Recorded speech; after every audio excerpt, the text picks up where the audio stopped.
Hello, I'm Alison Osborne from jobs.ac.uk and welcome to our video series How to Succeed at Job Interviews. I'm here with Sean Russell, who is an ex-director of University of Warwick and University of Birmingham Career Services.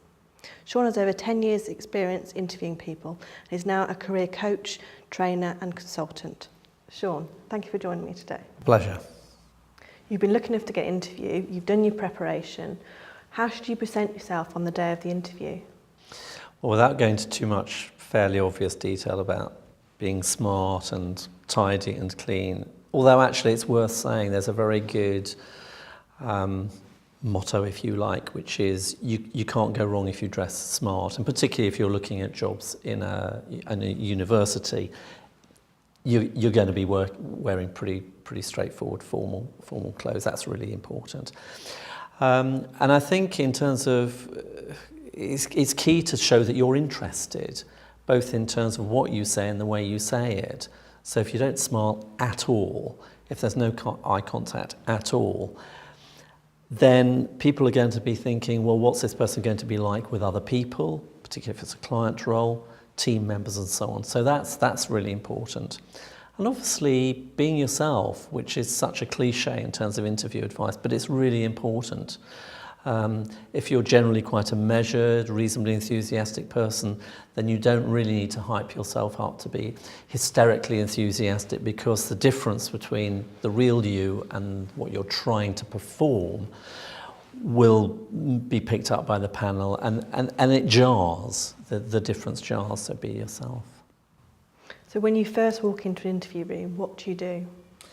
Well, one of the questions I'm always asked is about the handshaking, and I think you've just got to take a sensible view on that. If you've got an interview panel of, say, 3 or 4, and they're the other side of a very big table, then leaning across trying to shake everyone's hands isn't going to be feasible.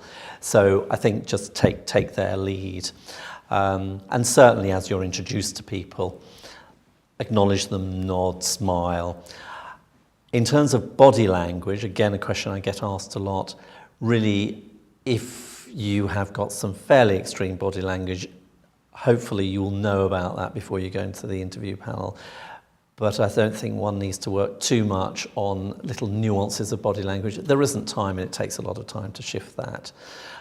So as long as you're pleasant and you're attentive and you show that you're listening to questions, then I think that's really key. Often you might have to do a presentation as part of your interview. Do you have any general tips? Yes. Now, although I know there's detailed advice on jobs.ac website in the career section, a few general things that I would say is be absolutely clear about the method that the panel is going to ask you to use in terms of doing your presentation. So by that I mean, is it going to be flip charts? Is it going to be IT available? Or none of those things. There are trends. Sometimes people just want people to talk it through with a few prompt cards and a handout. Sometimes they want them to use IT in a fairly sophisticated way, particularly if that's part of the job. I think one can over-prepare. Many presentations will be no longer than 10 minutes. And always assume, if they don't say it explicitly, that there will be follow-up questions. So whatever you put in your presentation, be prepared to talk about or indeed defend, and particularly if you're going for a lecturer post or an academic teaching post, research post, the culture is very much being challenged on what you present, because that is the nature of the academic life. Well, thank you very much for your time, Sean. Not at all. Absolute pleasure. Thanks very much indeed. You can see more videos, careers advice, blogs, case studies and much more on our website www.jobs.ac.uk.